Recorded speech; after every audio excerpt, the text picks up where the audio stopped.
नमस्कार। समय संवाद में आपका स्वागत है। मैं हूं सर्वेश कुमार सिंह। राष्ट्रीय लोकदल के साथ भारतीय जनता पार्टी का गठबंधन तय हो गया है। इसकी औपचारिक घोषणा भी 1 या 2 दिन में हो जाएगी। आज भारत सरकार ने राष्ट्रीय लोकदल के संस्थापक और पूर्व प्रधानमंत्री चौधरी चरण सिंह जी को भी भारत रत्न की घोषणा कर दी है। राष्ट्रीय लोकदल का भारतीय जनता पार्टी के साथ गठबंधन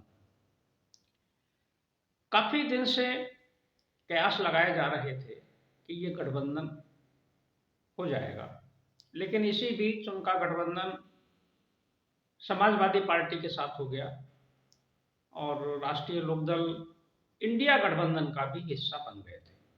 लेकिन बदले परिस्थितियों में, बदले घटनाक्रम में राष्ट्रीय लोकदल ने भारतीय जनता पार्टी के साथ जाने का फैसला किया है।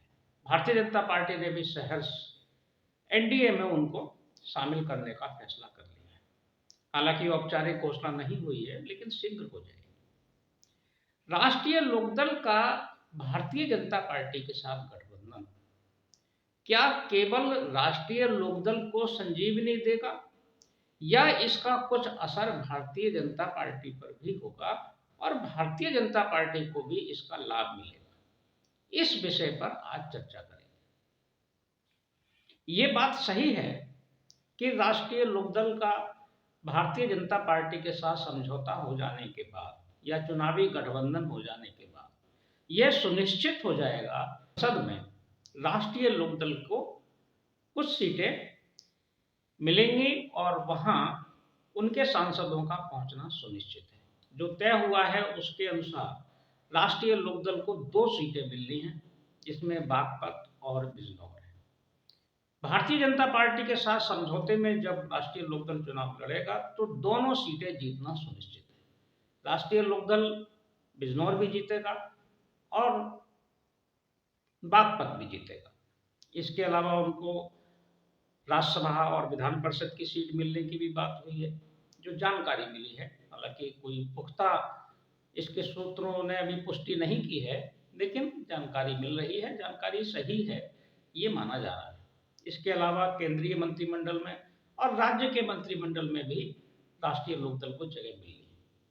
लेकिन इसका ये राष्ट्रीय लोकदल को तो एक तरह से संजीवनी मिलेगी। 2 चुनाव से लगातार राष्ट्रीय लोकदल हार रहा था, लेकिन इसका भारतीय जनता पार्टी को कितना प्रभाव होगा या भारतीय जनता पार्टी को कितना लाभ होगा, इसको देखना भी जरूरी है। राष्ट्रीय लोकदल के भाजपा के साथ गठबंधन चुनाव लड़ने से भारतीय जनता पार्टी को भी निश्चित रूप से फायदा होगा और यह फायदा भारतीय जनता पार्टी को उत्तर प्रदेश की लगभग 19 सीटों पर होगा।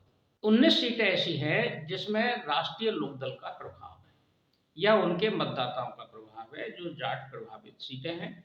उसके अलावा अन्य कुछ सीटें भी ऐसी हैं जहां राष्ट्रीय लोकदल अपना प्रभाव रखता है। ये सीटें ब्रज क्षेत्र की।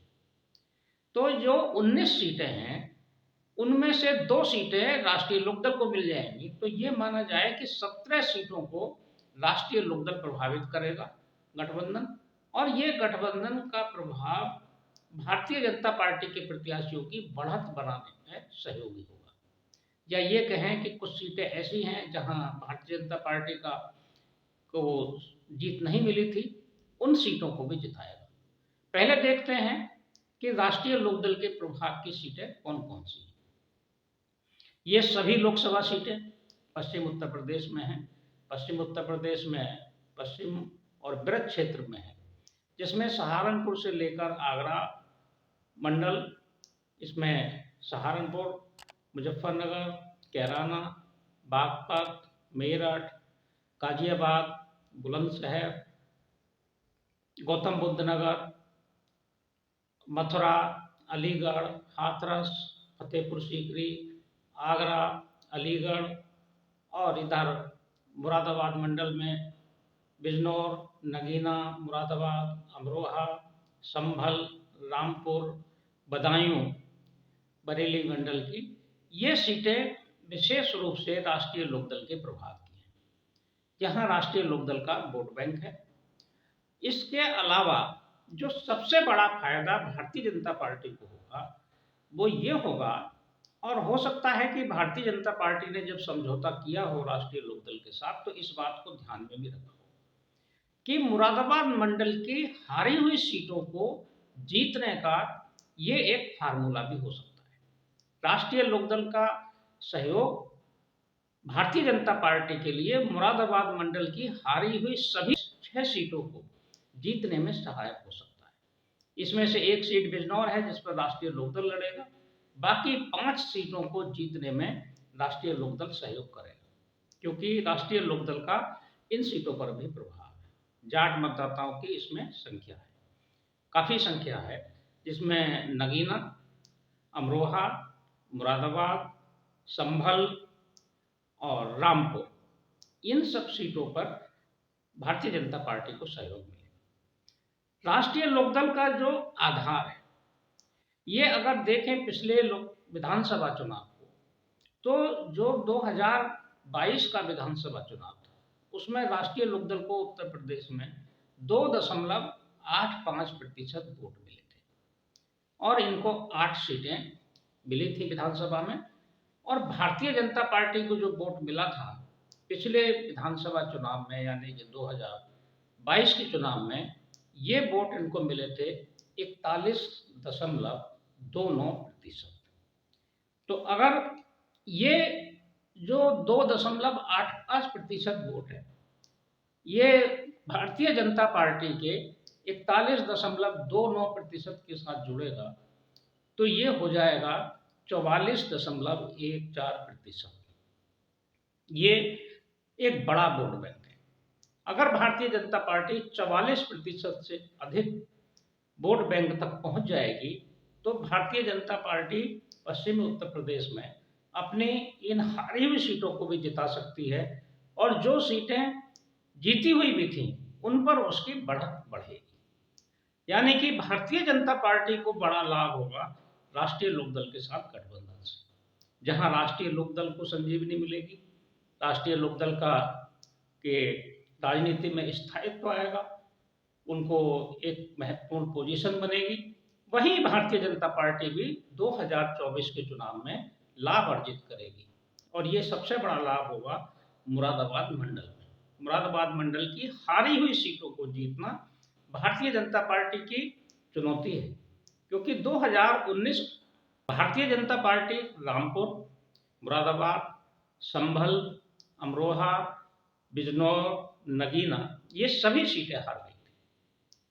इन सीटों को जीतना भारतीय जनता पार्टी के लिए चुनौतीपूर्ण है, और भारतीय जनता पार्टी चाहती है कि 2014 का परिणाम दोहराए, क्योंकि 2014 में भारतीय जनता पार्टी ने रामपुर, संभल, मुरादाबाद, अमरोहा, बिजनौर, ये सब सीटें जीती थी। तो इन सीटों को एक बार फिर जीतने के लिए भी भारतीय जनता पार्टी का हो सकता है कि राष्ट्रीय लोकदल के साथ जो समझौता हुआ है वो केवल पश्चिम की मेरठ और मुजफ्फरनगर या सहारनपुर जिलों की सीटों को जीतने के लिए नहीं हुआ है, ये मुरादाबाद मंडल की सीटों को जीतने के लिए समझौता हुआ है, और भारतीय जनता पार्टी इसमें सफल होगी, इसमें कोई दो राय नहीं है। इसका एक बड़ा लाभ मिलेगा। दूसरा सबसे बड़ा लाभ जो मिलेगा वो राजस्थान में मिलेगा। राजस्थान में भी राष्ट्रीय लोकदल को 1% से अधिक, लगभग 2% वोट उसको वहाँ भी मिला है। उस वोट से भी वहाँ बढ़त मिलेगी, और भारतीय जनता पार्टी के लिए ये चौथा ये जो तालमेल है ये बड़ा लाभकारी सिद्ध होगा। देखते हैं अभी इस समझौते की या गठबंधन की घोषणा कब होती है। कयास लगाए जा रहे हैं कि 1 या 2 दिन में ये घोषणा हो जाएगी।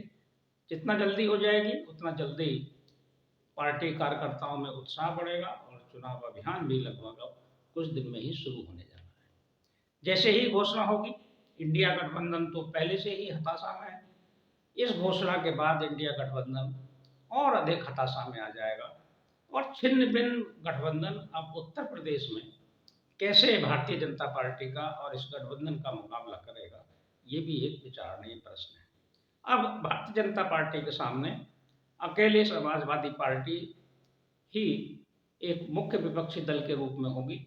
हालांकि बहुजन समाज पार्टी भी सामने है, कांग्रेस भी है, लेकिन कांग्रेस का तो प्रभाव बहुत कम है, बहुत ज़्यादा नहीं है, लेकिन सपा और बसपा का प्रभाव है। तो एक तरह से फिर त्रिकोणीय मुकाबला उत्तर प्रदेश में होगा। देखते हैं कब इस गठबंधन की घोषणा होती है। जैसे ही घोषणा होगी हम एक बार फिर चर्चा करेंगे। तब तक के लिए मैं सर्वेश कुमार सिंह आपसे विदा लेता हूँ।